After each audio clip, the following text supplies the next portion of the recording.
കഴിഞ്ഞ 24 മണിക്കൂറിനുള്ളിൽ ഹിസ്ബുള്ള ഇസ്രായേലിന്റെ വടക്കൻ അതിർത്തികളിൽ ആക്രമണം നടത്തുകയാണ്.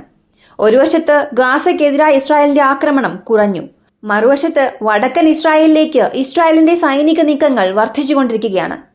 എന്തോ മനസ്സിൽ വെച്ചുകൊണ്ടാണ് ഹിസ്ബുള്ള ഇത്തരം ആക്രമണങ്ങൾ നടത്തുന്നത്. ഈ യുദ്ധം അവസാനിപ്പിക്കാൻ അമേരിക്ക ശ്രമിക്കുമ്പോൾ ഇറാന്റെ പ്രകോപനത്തിന്റെ പേരിൽ ഹിസ്ബുള്ള ഈ യുദ്ധത്തിന് തയ്യാറെടുക്കുകയാണ്. ഈ യുദ്ധമുണ്ടായാൽ അത് മിഡിൽ ഈസ്റ്റിലെ എല്ലാ രാജ്യങ്ങൾക്കും വലിയ പ്രശ്നമാകുമെന്ന് അമേരിക്ക പ്രഖ്യാപിച്ചു. അതേസമയം കഴിഞ്ഞ 24 മണിക്കൂറിനുള്ളിൽ ഹിസ്ബുള്ളയുടെ ആക്രമണം വളരെ രൂക്ഷമായി. ഹിസ്ബുള്ള ഇസ്രായേലിനെതിരെ ഡ്രോൺ ആക്രമണം വീണ്ടും നടത്തി. സ്ഥിതി ഇപ്പോൾ വളരെ മോശമായി മാറിയിരിക്കുന്നു. ഇറാന്റെ പിന്തുണയുള്ള നിരവധി തീവ്രവാദ ഗ്രൂപ്പുകൾ ഹിസ്ബുള്ളയെ പിന്തുണച്ചിട്ടുണ്ട് എന്നുള്ളത് മാത്രമല്ല, ആവശ്യമെങ്കിൽ ലബനനിൽ നിന്ന് ഇസ്രായേലിനെ ആക്രമിക്കാൻ ഞങ്ങൾ തയ്യാറാണെന്നും അവർ പരസ്യമായി മുന്നറിയിപ്പ് നൽകിയിട്ടുണ്ട്. ഇവയെല്ലാം ഈ വീഡിയോയിലൂടെ വിശദമായി കാണാം.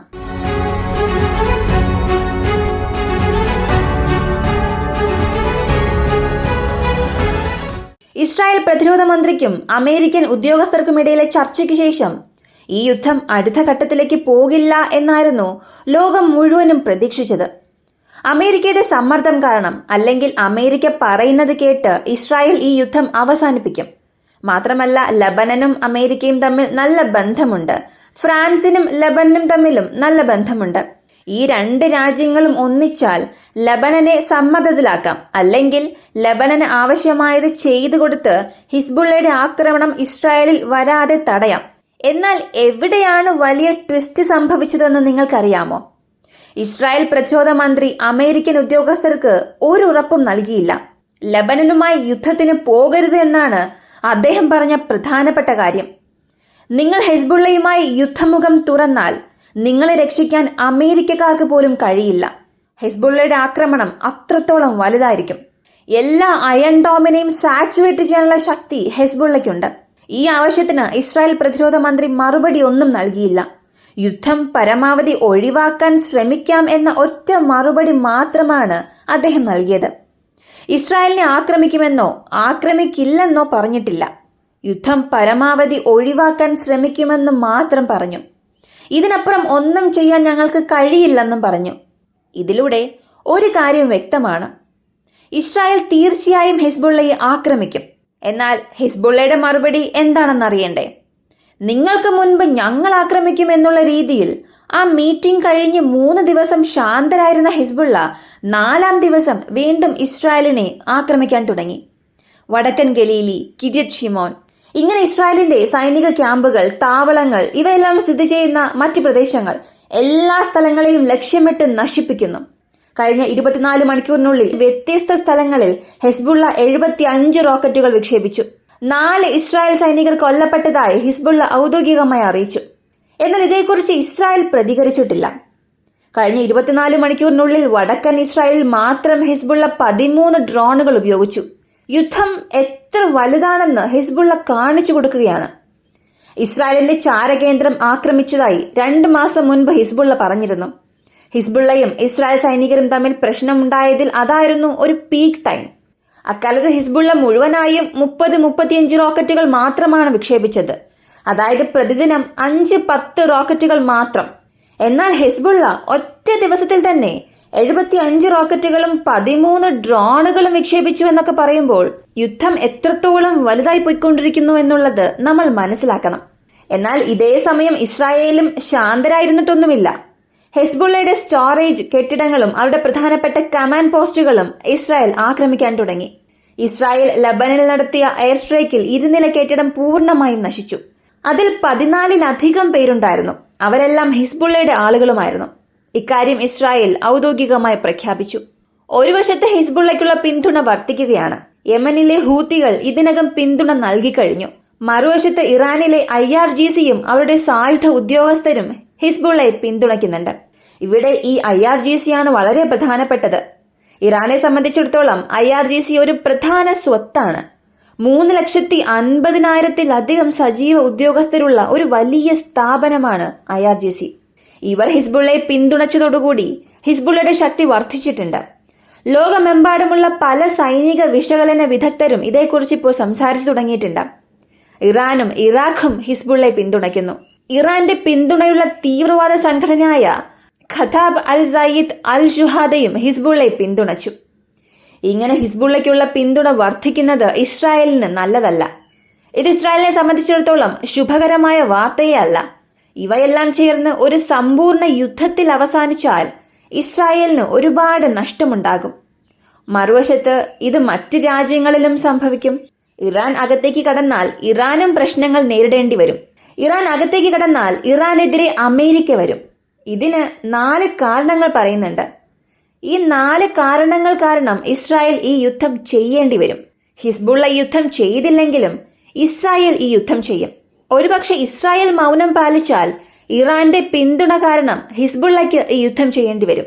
ഏത് രീതിയിൽ നോക്കിയാലും ഈ യുദ്ധം ഒരു തരത്തിലും ഒഴിവാക്കാനാവില്ല. ആ 4 കാരണങ്ങളിൽ ഗാസയിൽ ഇസ്രായേലിനുണ്ടായ നഷ്ടമാണ് ഒന്നാമത്തെ കാരണം. ബന്ദികളെ ഗാസയിലേക്ക് കൊണ്ടുവരാൻ ഇസ്രായേലിന് കഴിഞ്ഞിട്ടില്ല. ഇത് കാരണം ഇസ്രായേലിൽ നെതന്യാഹുവിന്റെ പ്രൊഫൈൽ കുറഞ്ഞുകൊണ്ടിരിക്കുകയാണ്. ബന്ദികളാക്കിയ 4 പേരെ തിരികെ കൊണ്ടുവന്നതോടുകൂടി നെതന്യാഹുവിന്റെ പിന്തുണ വർദ്ധിച്ചിട്ടുണ്ട്. എന്നാൽ ഹിസ്ബുള്ള വടക്കൻ ഇസ്രായേലിനെ ആക്രമിക്കാൻ തുടങ്ങിയപ്പോൾ നെതന്യാഹുവിന്റെ എതിരാളികൾ ഇസ്രായേലിനെതിരെ ശബ്ദമുയർത്താൻ തുടങ്ങി. ഇസ്രായേലിൽ നെതന്യാഹുവിന്റെ പ്രതിച്ഛായ ഉയരണമെങ്കിൽ ഹിസ്ബുള്ളയെ ആക്രമിക്കണം. ഇതാണ് ഒന്നാമത്തെ കാരണം. രണ്ടാമത്തെ കാരണം വടക്കൻ അതിർത്തിയുടെ വികാസമാണ്. ഹിസ്ബുള്ളയെ ലബനനിൽ നിന്നും തുരത്തണം.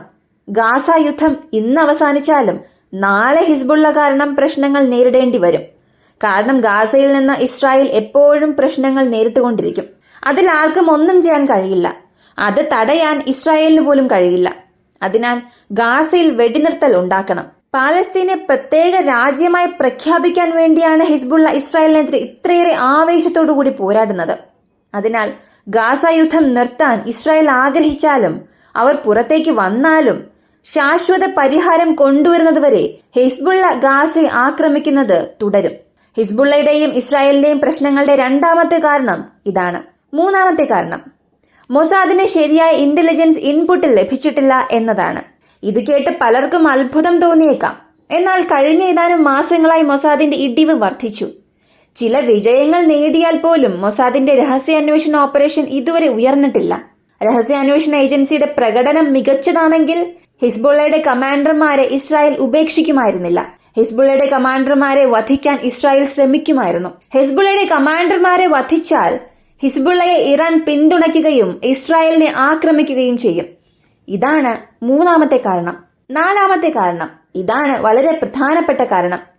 ലബനനിൽ ഹിസ്ബുള്ളയുടെ സ്വാധീനം വർദ്ധിക്കുന്നു എന്നതാണ്.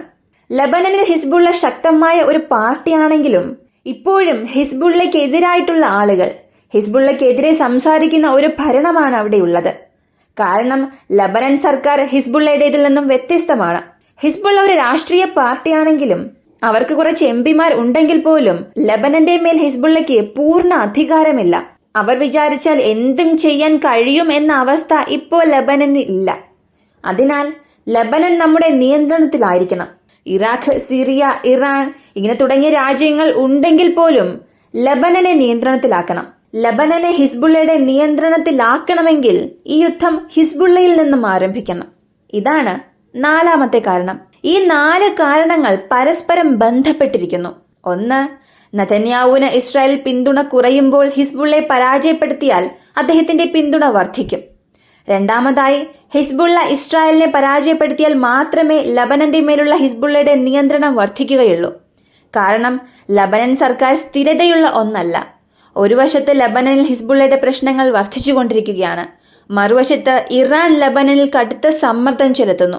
മറ്റൊരു വശത്ത് അമേരിക്ക ലബനനെ പിന്തുണയ്ക്കുന്നു. സൈനിക സഹായം നൽകാനും സ്വയം സംരക്ഷിക്കാൻ ആവശ്യമായ സഹായം നൽകുമെന്നും ഫ്രാൻസ് അറിയിച്ചു. ഇപ്പോൾ ലബനനെ അടിസ്ഥാനമാക്കി അടുത്ത ഗെയിം ലോകരാജ്യങ്ങളെല്ലാം ആരംഭിക്കാൻ തുടങ്ങിയിട്ടുണ്ട്. ഇതിനിടെ യമനിലെ ഹൂതികൾ ഒരു പ്രത്യേക അഭ്യർത്ഥന നടത്തി. റഷ്യ ഹിസ്ബുള്ളയ്ക്ക് ആവശ്യമായ ആയുധങ്ങൾ നൽകി അവരെ പിന്തുണയ്ക്കുകയാണെങ്കിൽ ഈ യുദ്ധത്തിൽ ഇസ്രായേലിനെ എളുപ്പത്തിൽ തോൽപ്പിക്കാനാകുമെന്ന് ഹിസ്ബുള്ള ഒരു പുതിയ ട്രാക്ക് തുറന്നിരിക്കുകയാണ്. ഇത് എവിടെ ചെന്ന് അവസാനിക്കുമെന്ന് അറിയില്ല. ഈ വീഡിയോയെക്കുറിച്ചുള്ള നിങ്ങളുടെ അഭിപ്രായം എന്താണ്? പ്രത്യേകിച്ചും കഴിഞ്ഞ 24 മണിക്കൂറിനുള്ളിൽ ഹിസ്ബുള്ള ഇസ്രായേൽ മേൽ ആക്രമണ ശക്തി വർദ്ധിച്ചിട്ടുണ്ട്. എവിടെ പോയി അവസാനിക്കും ഇത്? ഒരു യഥാർത്ഥ യുദ്ധമുണ്ടായാൽ ഹിസ്ബുള്ള തോൽക്കുമോ അതോ ഇസ്രായേൽ ജയിക്കുമോ? ഇറാൻ ഈ യുദ്ധത്തിലേക്ക് വന്നാൽ അടുത്തത് എന്ത് സംഭവിക്കും? ഹൂതികളുടെ അഭിപ്രായത്തിൽ ഹിസ്ബുള്ളയ്ക്ക് ധാരാളം ആയുധങ്ങൾ റഷ്യ നൽകിയാൽ അത് ഏത് തരത്തിലുള്ള പ്രത്യാഘാതങ്ങൾ ഉണ്ടാക്കും? നിങ്ങളുടെ അഭിപ്രായം കമന്റിൽ പറയുക.